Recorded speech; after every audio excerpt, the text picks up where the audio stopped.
आज ही Doubtnut app download करें। Doubtnut पर होगा अब आपके सभी मैथ्स, केमिस्ट्री, फिजिक्स और बायोलॉजी डाउट्स का सफाया। बस अपने क्वेश्चन की फोटो खींचो, उसे क्रॉप करो और तुरंत वीडियो सोल्यूशन पाओ। Download now. हाय फ्रेंड्स, तो यहाँ पे एक एफ ऑफ एक्स फंक्शन दिया है जहाँ पे f of x equals to x upon one plus l n x ऐसा इन्फिनाइट टाइम्स मल्टीप्लाई किया गया है और ये वैलिड है एक्स इक्वल्स टू 1 to 3 में। ठीक है, तो ऐसे बोला गया है कि ये नॉन डिफरेंशिएबल है function at x equals to k, then the value of k square का greatest integer function is what, ये निकालना है। तो सबसे पहले तो हम क्या करते हैं, ये फंक्शन को एक बार फिर से लिख लेते हैं अच्छे से। तो ये आ जाएगा f of x equals to x upon 1 plus l n x, ये इन्फिनिट टाइम मल्टीप्लाई हो रहा है। तो इसको मैं ऐसे भी लिख सकता हूँ, f of x equals to limit n tending to infinity x upon 1 plus l n x की पावर इन्फिनिटी, क्योंकि l n x into l n x है तो l n x raise to n कर दिया और limit को n tending to infinity कर दिया।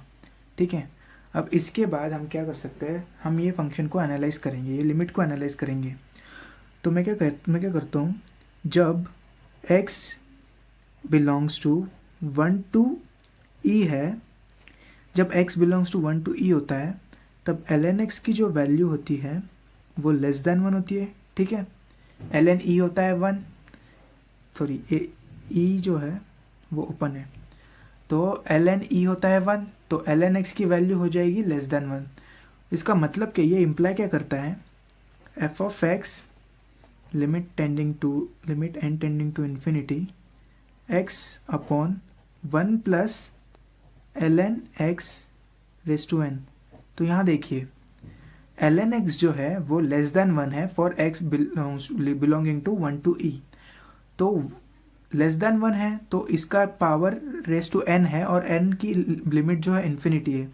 मतलब ये क्या हो जाएगा, x upon 1 plus something ln x raise to n, और ये ln x जो है वो लेस देन 1 है और इसका पावर n है, तो ये अल्टीमेटली हो जाएगा 0, क्योंकि सम कुछ वैल्यू है लेस देन 1 और उसको हम इन्फिनिटी से रेस कर रहे हैं, तो वो उसकी वैल्यू कम होते जाएगी और अल्टीमेटली 0 को टच होगी। तो इसको मैं लिख सकता हूँ x, मतलब जब x इज 1 to e है, e open bracket, x belonging to 1 to e, तब हमारी जो फंक्शन की वैल्यू है वो आई x। ठीक है, इसके बाद तो अब इसके बाद क्या करेंगे, हम e के आगे वाली वैल्यूज को एनालाइज करेंगे। जब e है x belonging to e to 3 है, तब ln x जो है वो ग्रेटर देन 1 होगा। ठीक है, ग्रेटर देन 1 होगा तो f ऑफ x क्या हो जाएगा, limit n tending to infinity x upon 1 plus ln x की पावर n। अब यहाँ देखिए ln x जो है वो ग्रेटर देन 1 है, मतलब ये जो वैल्यू है वो ग्रेटर देन 1 है और इसको हम n से रेस कर रहे हैं, इसकी पावर n है जो कि n इवेंचुअली इन्फिनिटी को टेंड हो रहा है। मतलब यहाँ पे जो वैल्यू होगी 1 वो एम्पलीफाई होते जाएगी 1, तो सपोज कुछ वैल्यू है 2, तो 2 का पावर 4, फिर 8, फिर ऐसे वैल्यू बड़ी होते जाएगी और इवेंचुअली ये इन्फिनिटी को टच हो जाएगा, मतलब बहुत बड़ी हो जाएगी। तो n जब टेंडिंग टू इन्फिनिटी होगा तो something divided by 1 plus something very big, जो कि हो जाएगा 0। ठीक है, किसी भी एक वैल्यू को किसी बहुत बड़े नंबर से हम डिवाइड करते हैं तो उसकी अल्टीमेटली वैल्यू आ जाती है 0।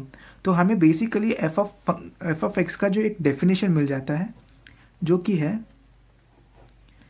x for x belonging to 1 to e, ठीक है, और 0 for x belonging to e to 1।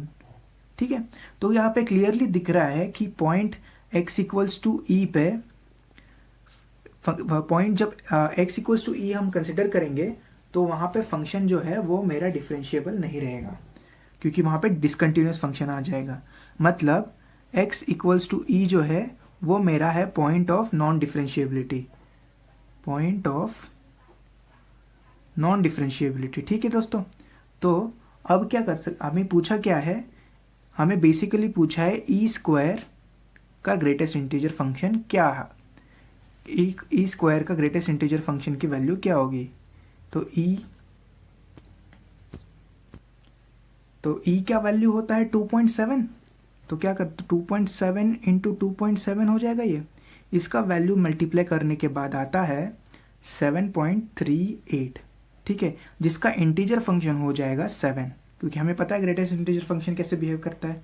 तो इसका 7.38 के वैल्यू का इंटीजर फंक्शन हो जाएगा 7, इसलिए इस क्वेश्चन का करेक्ट आंसर जो होगा वो होगा option C 7। Thank you. Class 6 से 12 से लेके नीट, IIT, JEE मेंस और एडवांस के लेवल तक 10 मिलियन से ज्यादा स्टूडेंट्स का भरोसा। आज ही डाउनलोड करें डाउटनेट ऐप या व्हाट्सएप कीजिए अपने डाउट्स 8400 400 400 पर।